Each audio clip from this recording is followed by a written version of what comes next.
제빵 수업 두 번째 날. 이번에는 모카빵을 만들어보자. 커피 수출로 유명했던 알무카 항구에서 이름을 따왔다고 한다. 그래서 재료에 커피가 들어간다.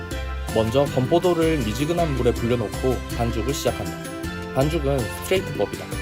믹싱볼에 가루 재료들을 먼저 넣고 설탕이랑 소금, 이스트를 만나지 않도록 따로 떨어뜨려 넣어준 뒤에 계란이랑 물을 넣어준다. 1단으로 천천히 돌리다가 어느정도 섞이면 2단으로 올리고 믹싱볼의 벽면이 깔끔해지는 클린업 단계에서 유지를 반죽 밑바닥에 붙여서 돌린다. 모카빵은 최종 단계가 반죽 완료점이기 때문에 온도를 확인해주면서 필요하다면 3단으로 돌려가면서 믹싱한다. 반죽이 벽면에 너무 붙어있다 싶으면 둥근 스크래퍼로 반죽을 떼어내고 계속 돌려준다. 글루텐이 100% 생성된 최종 단계의 반죽을 살짝 떼어내서 눌려보면 굉장히 잘 늘어난다. 최종 단계의 반죽에 채로 걸러낸 건포도를 넣고 1단으로 섞어준다. 어느 정도 섞였으면 반죽을 빼서 펀칭을 하면서 건포도가 따로 놀지 않도록 마저 섞어준다. 펀칭이 다 된 반죽은 비닐로 감싸서 온도 27도, 습도 80%로 50분 동안 1차 발효한다. 1차 발효가 되는 동안 모카빵 겉에 감싸줄 토핑용 비스킷을 만든다. 토핑용 비스킷은 크림법으로 만든다. 먼저 버터를 부드럽게 풀어서 포마드 상태로 만들어주고 설탕이랑 소금을 넣고 섞는다. 그리고 계란을 분리가 일어나지 않도록 아주 조금씩 넣어가면서 아이보리색이 날 때까지 크림화하는데 우리는 조금씩 넣는다는 게 계란을 2번밖에 나누어 넣지 않아서 분리가 일어나 버렸다.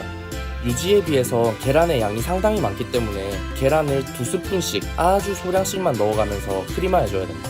분리가 일어난 크림으로 토핑용 비스킷을 만들면 모카빵을 오븐에 넣었을 때 비스킷이 옆면으로 흘러내려서 빵의 옆부분이 제대로 익지 않을 수 있다.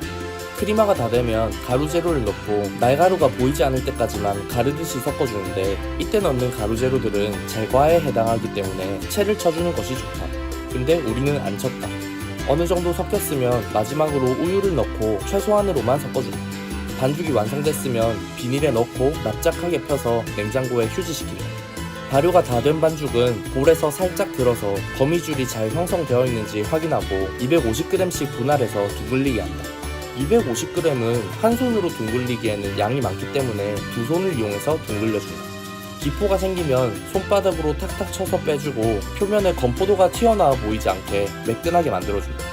둥글리기가 끝났으면 약 10분 동안 중간 발효를 시키고 그동안 휴지가 완료된 토핑용 비스킷 반죽도 분할해서 길쭉한 모양으로 둥글리게 한다. 이제 본격적으로 반죽을 성형할 차례다.